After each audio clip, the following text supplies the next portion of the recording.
Hi guys, welcome to Kim with Kim.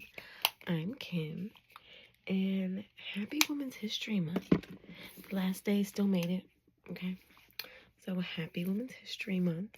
I just wanted to come and mention just a few great women that we get to see and bear witness to, because women make history every day. We all make our own history. You're writing your own stories. I hope you're doing a great job. I hope you're proud of yourself. Just remember. But I just wanted to come here and say, like, we're really in a time that's great for women, and where we are and what we see and where that also comes from. But for Women's History, I did want to mention, like Kamala Harris.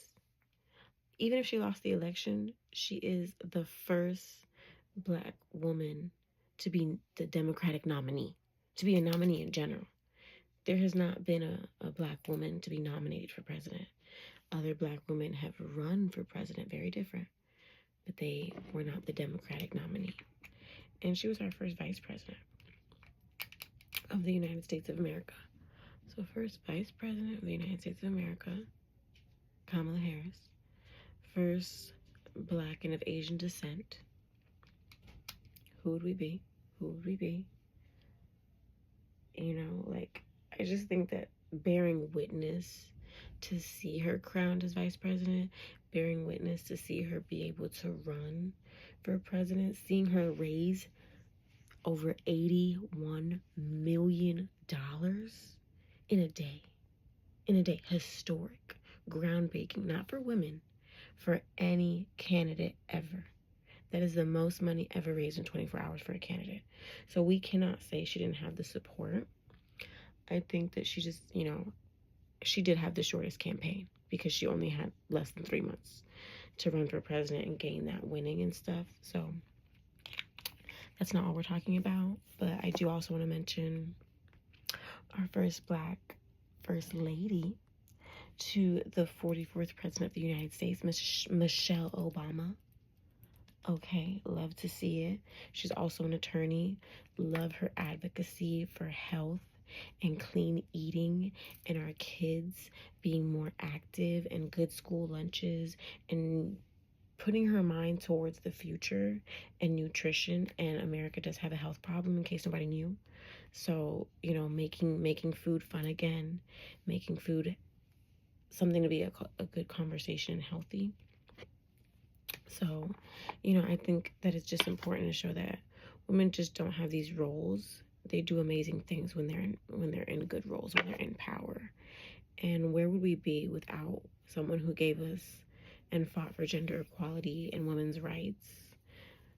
Miss Ruth Bader Ginsburg, the first Jewish Supreme Court justice, nominated by Bill Clinton in 1993, served 27 years, okay? Rest in peace, RBG. She was 87 when she passed away, but what amazing thing she accomplished in her life. She was the second woman on the Supreme Court, but she was the first Jewish woman. And like I said, she was there for gender equality. She did fight for women's rights a lot, but she also fought for gender equality even when it came to men. Like, biased is biased, wrong is wrong. And I think that's very important to say, because gender discrimination does not just exist for one sex. And she noticed that, and she used her platform to make sure that everyone has a voice. I think that's really important. And, while we're on women, and like I said, we're on the Supreme Court justices, we also have the first woman on the Supreme Court justice, which is Sandra Day O'Connor. She served for 25 years, and she was the first woman. She was a conservative. She was considered a swing vote.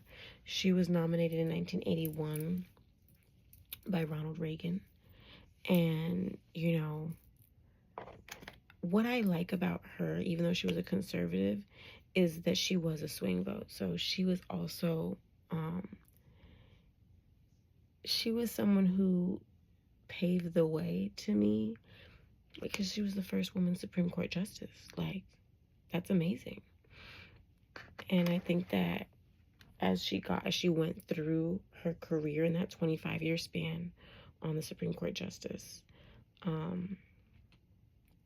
She found a little bit more of a liberal voice, even though she started conservative. But I wouldn't even say liberal. It's just, once again, right is right, wrong is wrong. And her rulings and her support also went towards equality and, just making realizing your platform in history in this nation and going from there. Rest in peace to her as well. She passed away at 93. Beautiful. She retired when RBG, Ruth Bader Ginsburg, was still on the Supreme Court justice. And I just want to say that, like I said, those women, those two Supreme Court justices made way for laws, for equality, for women's rights. And then now we have two beautiful Black women to see in that White House twice. We got to see Michelle Obama be the first lady. She carried it so eloquently. We got to see Kamala Harris be the vice president, run for president,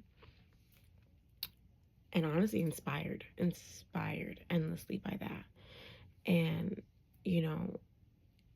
it's just, like I said, to take in Women's History Month. And these are women that I'm alive to see their history happen and be created, and literally to see Sandra Day O'Connor and Ruth Bader Ginsburg, and then be able to see where that can get us, and see it in Michelle Obama, and see it in Kamala Harris, and all the other women who are in the Senate and the House of Representatives, and in Congress, and mayors, and lawyers, and attorney generals, and just keep seeing women elevate and be in power and be supportive. And I think that's just very important when it comes to women's history. Women make history every day, we all do. But these are women that did for others, and you can truly see the way that they've paved. So don't ever believe that anything you think or want to do or are working towards is unreachable. So, that is my Women's History Kim with Kim video. Thank you so much for being here. I appreciate you. Please like, share, subscribe, and remember, everything you do, do it for you. Bye.